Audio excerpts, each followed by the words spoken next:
through the sides of the waist.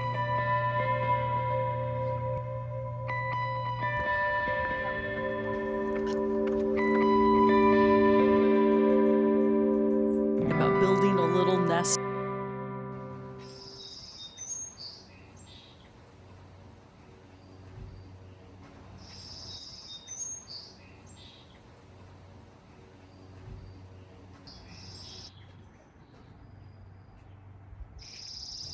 Hi everybody, welcome to the Wellness Over 50 vlog, and today's word of the day is peace. So I'm going to be sharing ways that I prioritize my peace, and I do it using the wellness wheel. So there's 7 areas of wellness, and it's about being mindful of those areas and not neglecting an area for too long. So it's about building this mind, body, spirit approach to wellness. What I'm going to share may not work for you, but it may give you an idea of something that you can do as well. So with that said, hope you follow along. All right, let's do it.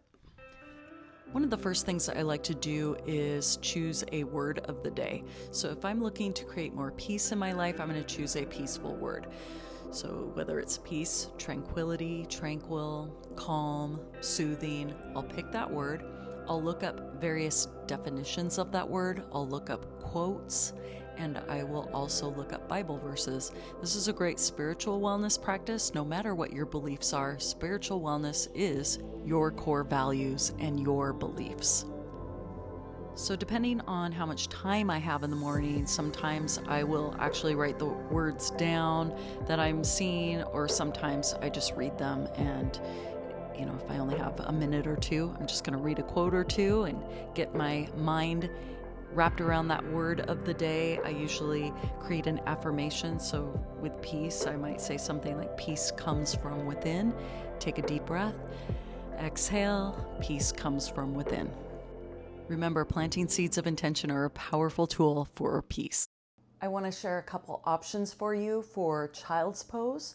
So child's pose is going to help to not only stretch out all the muscles of the backside of the body, but it also helps to calm the nervous system and it helps to promote relaxation.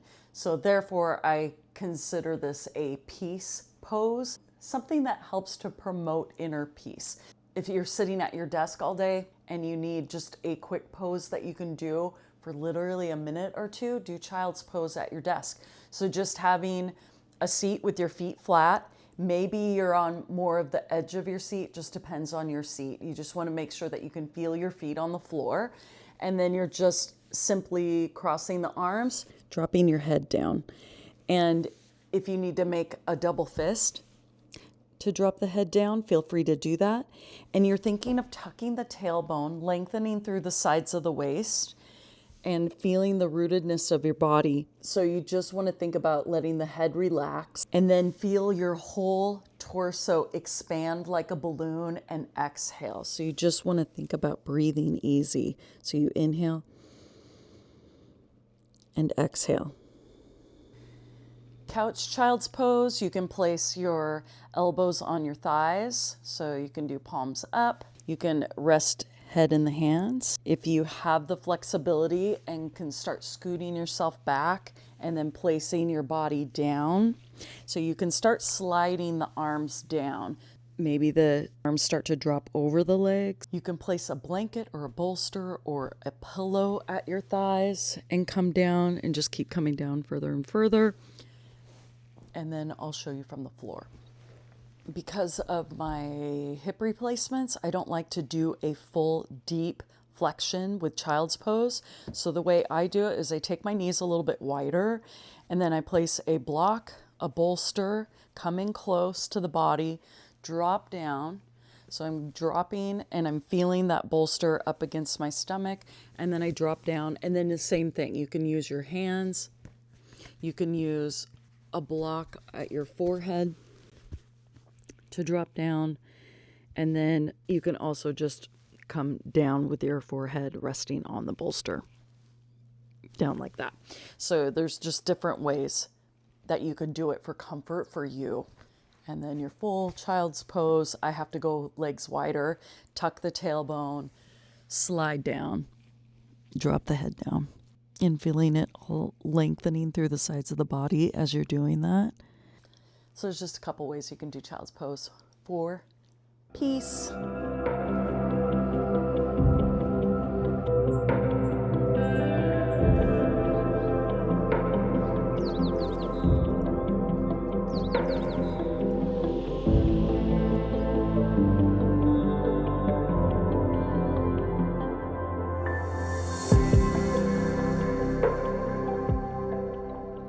We all know that movement is great for stress management. So try to move your body in various ways. And even if you're just setting a 5 or a 10-minute timer and doing some strength training or getting on a bike can do wonders for your mental health. Okay, so I did 10 minutes on the bike. I did 10 minutes of weights. Now I'm going to do stairs and kind of a loop. So let's get this done.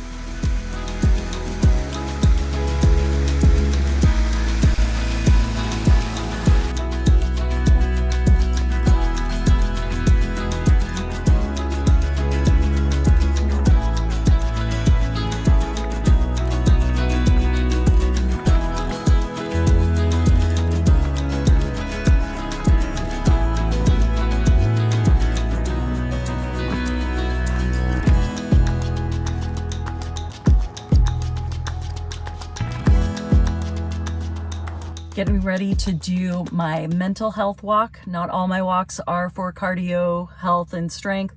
A lot of times I'm not using earbuds or anything, and I will just try to be present in the moment, focus in on nature, environmental wellness, your surroundings, and then emotional wellness, your feelings. So let's do it.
I also like to bring the outdoors in.